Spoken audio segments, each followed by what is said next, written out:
আসসালামু আলাইকুম বন্ধুরা, সবাই কেমন আছেন? আশা করি আল্লাহর অশেষ রহমতে আপনারা সবাই ভালো আছেন। আমিও আলহামদুলিল্লাহ আল্লাহ পাকের অশেষ রহমতে ভালো আছি। তো বরাবরের মতো আরও একটা নতুন ব্লগ নিয়ে হাজির হয়ে গেলাম আপনাদের সামনে। আশা করি আমার আজকের ব্লগটা আপনাদের ভালো লাগবে, আর অবশ্যই যদি ভালো লাগে লাইক কমেন্ট করে আমাকে জানাবেন। আর আরও দুবাই থেকে আরও নতুন নতুন ব্লগ পেতে আমার চ্যানেলটিকে সাবস্ক্রাইব করে রাখবেন। তো আজকে আপনাদেরকে আসলে কিছু গুরুত্বপূর্ণ কথা বলবো দুবাই সম্পর্কে। তো তার আগে দেখেন বৃষ্টির পরে দুবাইতে এক ধরনের বন্যা পরিস্থিতি হয়ে গেছে। চারিদিকে পানি আর পানি, পানি জমে যায়। আসলে এই কারণগুলো হয়েছে এই কারণেই, এই দেশে ওনারা রোড কাট করার আগে আসলে ড্রেন তৈরি করেনি। যেহেতু আমাদের বাংলাদেশে আমরা দেখে থাকি ঢাকাতে বিভিন্ন সিটি কর্পোরেশনে মেইন শহরগুলোতে রোডের পাশাপাশি ড্রেন করে থাকে পানি নামার জন্য। তো ওনারা এটা করে না। আসলে ওনাদের এটা না করার একটা কারণ থাকতে পারে, ওনাদের দেশে তো আসলে বৃষ্টি হয় না, প্রচুর গরম, এই দেশে বৃষ্টি হয় না। এই কারণে ওনারা আসলে ড্রেনটা তৈরি করে নাই।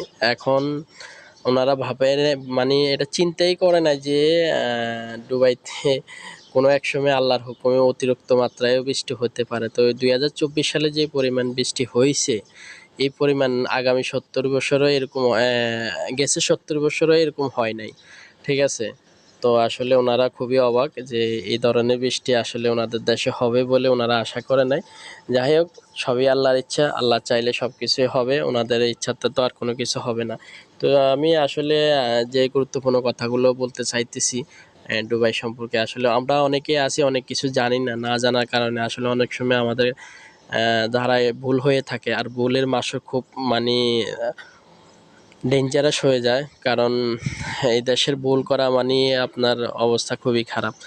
তো আসলে অনেকে আছে যে গত কিছুদিন আগেও বৃষ্টি গেছে, গত পরশু, হ্যাঁ এটা আসলে গত পরশু দিনের ভিডিও। তো গত পরশু দিনের ভিডিও বৃষ্টি গেছে। তো আসলে প্রথমত বৃষ্টি হওয়ার পরে দুবাইয়ের অবস্থা খুবই খারাপ হয়ে গেছে, দুবাই একবারে বন্যা হয়ে গেছে দুবাইতে।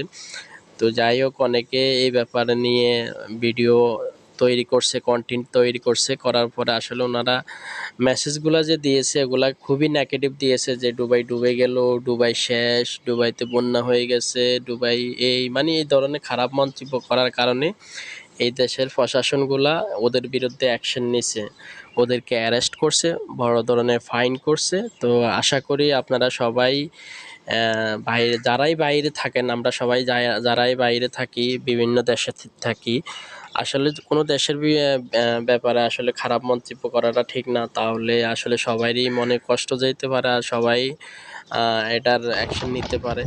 তো আমরা যারাই বাইরে দেশে থাকি না কেন, আমরা চেষ্টা করব আমাদের দ্বারা যেন কোনো ভুল না হয়, আমরা যেন কোনো ক্ষতির মুখে না পড়ি, আর কোনো দেশের বিরুদ্ধে যেন কোনো খারাপ মন্তব্য না করি, এগুলো আমাদের খেয়াল রাখতে হবে। খুবই গুরুত্বপূর্ণ এগুলা, কারণ আপনি অন্য দেশে বাস করতেছেন, ওই দেশে আপনি ইনকাম করে থাকতেছেন, আপনি যদি ওই দেশের বিরুদ্ধে উল্টাপাল্টা কথা বলেন তাহলে আসলে এগুলো কেউ মেনে নেবে না। তো আপনারা সবাই এই ব্যাপারগুলো মাথায় রাখবেন, ভিডিও পানি তৈরি করলে অবশ্যই এগুলা খেয়াল রাখতে হবে, না রাখলে নিজেরই ক্ষতি। তো ঠিক আছে, আশা করি আপনাদের কাছে আমার আজকের ব্লগটা ভালো লাগবে। সবাই ভালো থাকেন, সুস্থ থাকেন, আল্লাহ হাফেজ।